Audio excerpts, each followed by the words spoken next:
Ken, you're with the NASA Ames Research Center, and you have, I think, a very interesting job chronicling the Lunar Prospector mission. A lot of people don't know it, but it's actually the first lunar mission in the last 25 years.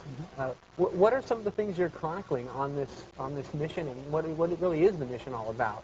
Well, Lunar Prospector is the first mission, like as you said, in 25 years to go back to the moon. We are globally mapping all the resources of the moon.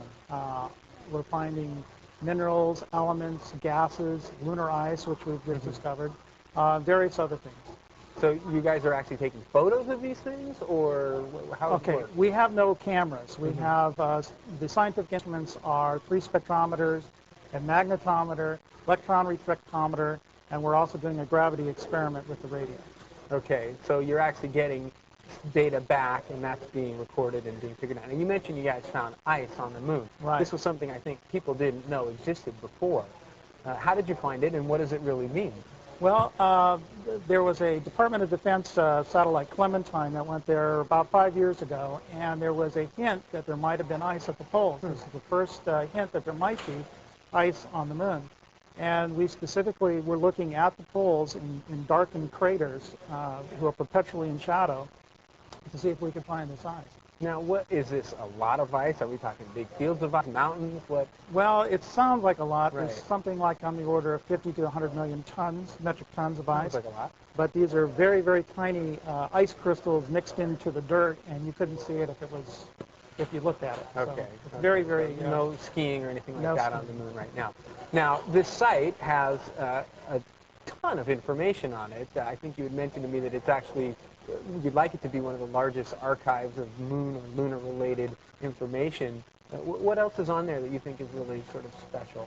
Well, what I wanted to do was not just have a site about Lunar Prospector. I wanted to have a foundation that could surround this, and you could really, if you wanted to find out about some aspect of lunar science that came up, you could go to the same site and find out about it. So we have an archive. Right now there's several 100,000 images. It's the largest archive in the world. We have full-length movies. We have video clips. We have audio clips. We have books, interactive books that you can go through. Yeah, and also some very interesting sort of the latest technology. I saw the QuickTime videos and things like that. Yes, we have a QuickTime virtual reality of the spacecraft when it was at Lockheed Martin, so you can walk 360 degrees around the spacecraft. We also have a computer model that you can tilt up and down and look all around it with the booms deployed. Okay, now to wrap up, for the future, obviously this is going to be going on for a year, the ship flying around the moon.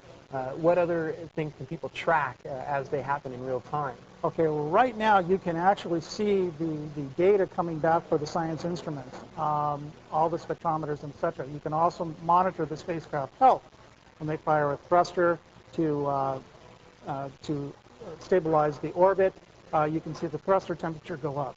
When the spacecraft goes in shadow and the solar cells are not producing electricity, you can see electricity go down. So you're really part of it. Well, yes. Soon, hopefully, I'll be able to go fly it. So I'll have to keep my eye on it.